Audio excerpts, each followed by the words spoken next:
Good evening. This is product attorney Jason Oakes, and this is your Wyoming Health Watch. I'm wanting to share today as we're entering the holiday season here. And I know many of you will be considering ski vacations with your families over this holiday break. And if not over the holiday break, perhaps you've already scheduled one or you're aiming to schedule one in January or February or even over spring break of this year. So I felt that today would be a good time to bring to my listeners' attention a very heartbreaking story that has created a movement in the ski area that you, if you haven't seen it yet, you will see it if you go skiing here this winter. And it is the She Was 5, You Were Doing 50 campaign. And this is a very important campaign, and it's all over the country right now. It's ski areas from the West Coast to the East Coast and in between. And I live in Jackson Hole. My family and I love to ski. We've been skiing for years in various parts of the country, and it is an activity that we enjoy together almost each and every weekend during the winter. And so, but it wasn't Jackson Hole where we began skiing. I taught my two boys how to ski at the age of 2 and 4 in a very small little area called Hogaden in Casper, Wyoming. This is a tiny little place that virtually nobody's ever heard of unless you've ever lived in Casper. And it's a remarkable little ski area because it's small.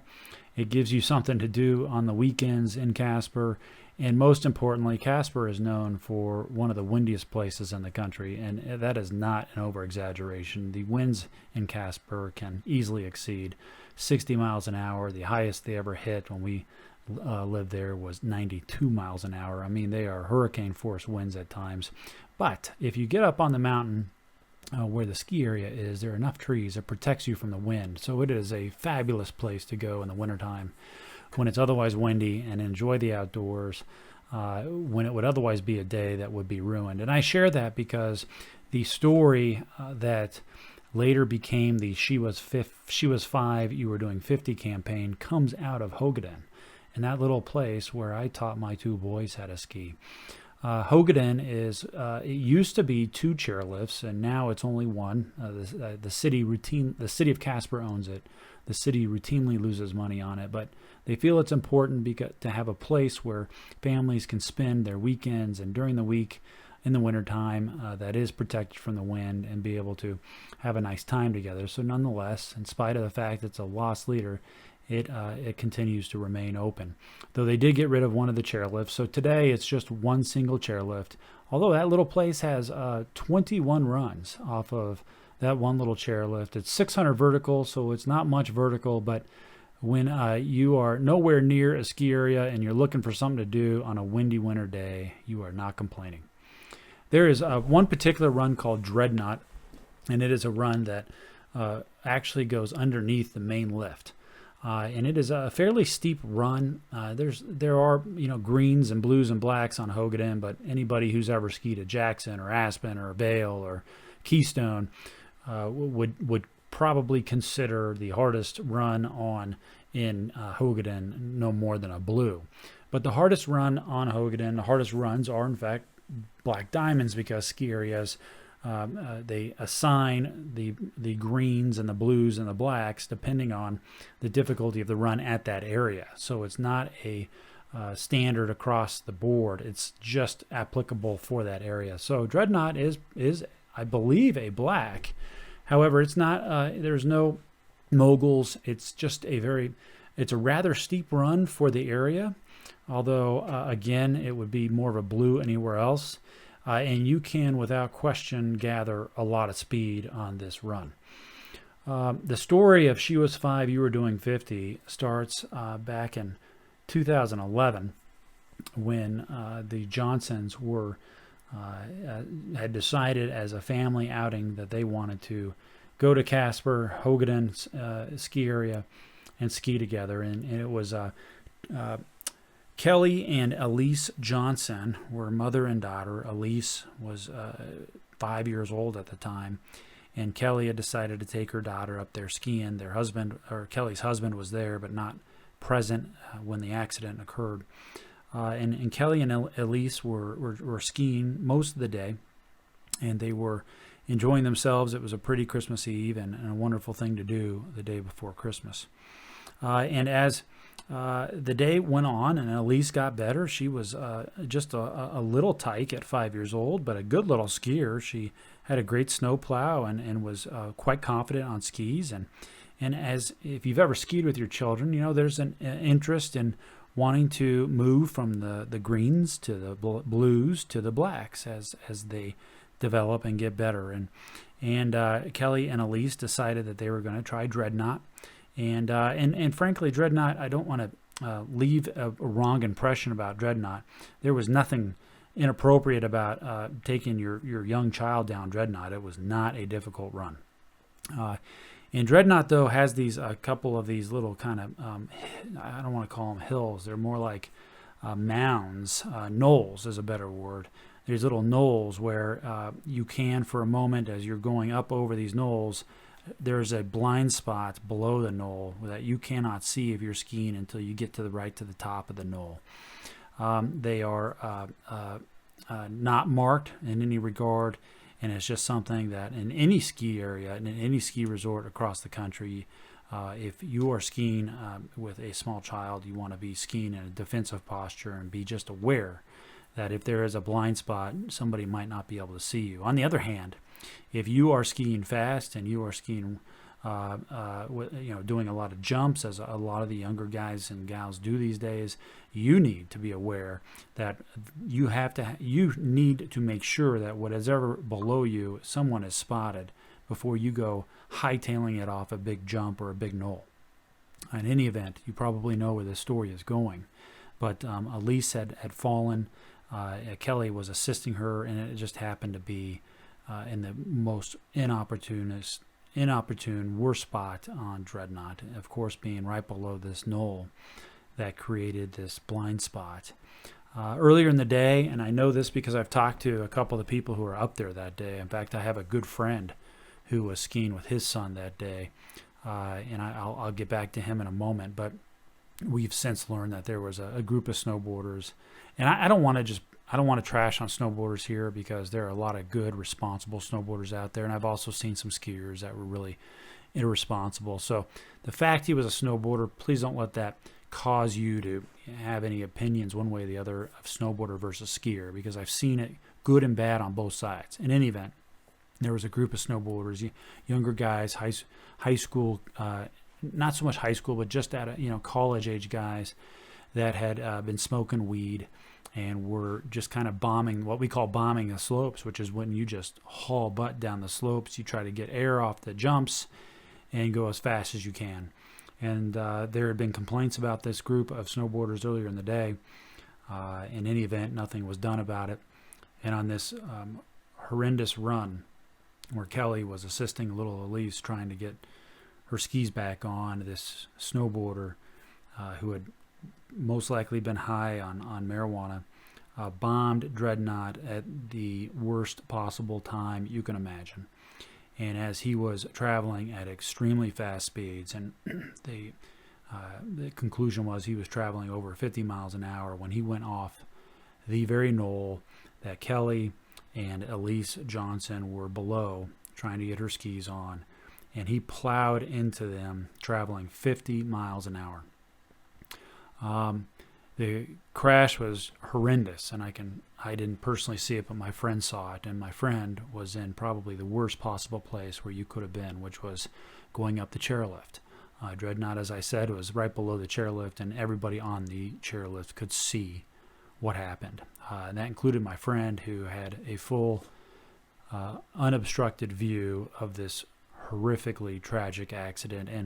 And you can imagine going up a chairlift, seeing that happen, and like my friend, he is the kind of guy who would want to assist anybody, as we all would, but that's like his first response is to go help. And going up the chairlift, you are helpless. I mean, you can't jump off this chairlift, it's too high.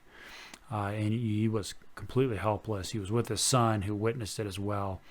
And of course, there's that moment after the accident where no one is there, and there's no ski patrol yet. And yet, everyone who witnessed this accident could see that it was a horrific accident. The snowboarder had fell lifeless to the ground. Elise had fell lifeless to the ground, and Kelly had fallen lifeless to the ground. There was gear everywhere. There was pieces of the snowboard. There was pieces of skis. There was hats and goggles. I mean, it was a yard sale looking type place, and just a horrendous event. Elise Johnson, who was 5 on that day, on Christmas Eve, she perished and she passed in that horrific crash. The 23-year-old snowboarder who hit Elise and Kelly also lost his life in that crash on that day. Kelly miraculously lived, although there was at the time very little optimism that she would pull through. They had to, she was in a coma. They had to life flight her and get her to a specialized hospital, and no one was sure whether she would make it or not. And she ended up being in a coma for the next 3 weeks, and did miraculously recover from that coma. And when she was awakened, she had to be told the obvious, horrific news that no parent wants to ever hear, which is Elise had died.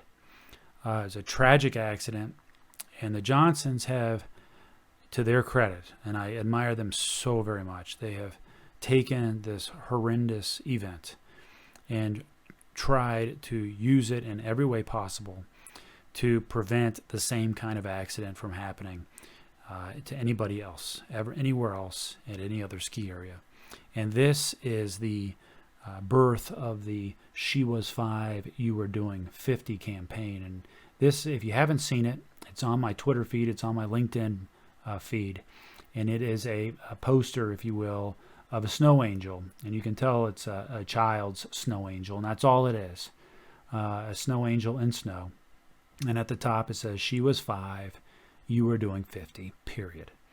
On the bottom right-hand corner, which is small print, it says, Elise Johnson was just learning to ski when an out-of-control 23-year-old struck and killed her.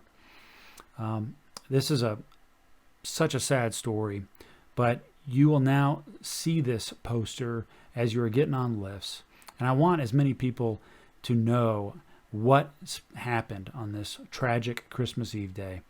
And I want as many people to know who may just think twice about bombing down a run, about anything that could potentially cause harm to others.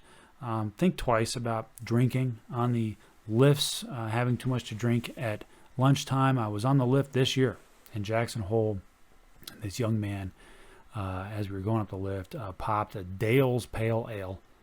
And it wasn't a 12-ounce one. It was one of those big ones, like 18-ounce ones, and started drinking it.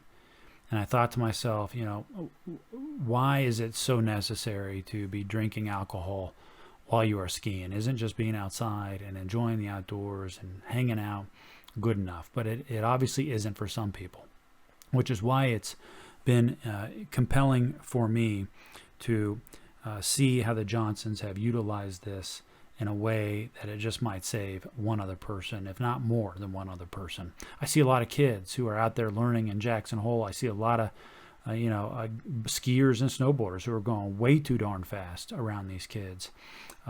Give them a break. Go on some other runs where the kids aren't on those runs, and at all costs, make sure that you're not jumping without knowing what's below. I will say, in fact, this morning I was skiing. I want to give some good news. There was a jump where there was a host of young men who were lined up to go hit this jump, and you had to clear this catwalk, or you were going to be slamming into the ground, and it was not going to be feeling too good. And myself and another person were down there clearing everything. We were yelling when it was not appropriate to jump it. We were yelling when everything was clear.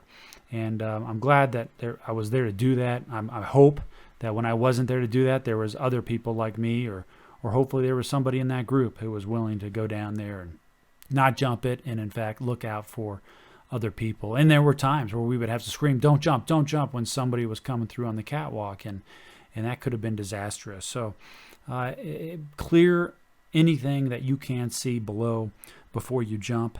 Always be ready and defensive. I teach my boys who are now 9 and 11 who have skied an awful lot. They ski on average anywhere from 60 to 90 days a year.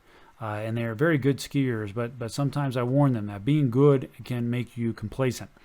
And whether you're good or whether you're a beginner, or whether you're intermediate, when you're crossing over a cross, you have to look up. That is the number one time that people get slammed into, is when you're crossing over a ski run without looking up, and it creates problems when you're skiing down and somebody crosses over immediately and right into your lane of traffic. You need to be aware if somebody ahead of you appears to be, there's nothing consistent about the way they're skiing. Just slow it down. Slow it down, stop, let them get ahead of you before you start thinking that they're going right, and in fact they turn left last minute straight into you. Always stay alert. I told my boys, always ski defensively. And that means that if somebody's out of control, going too fast, just stop and let them go.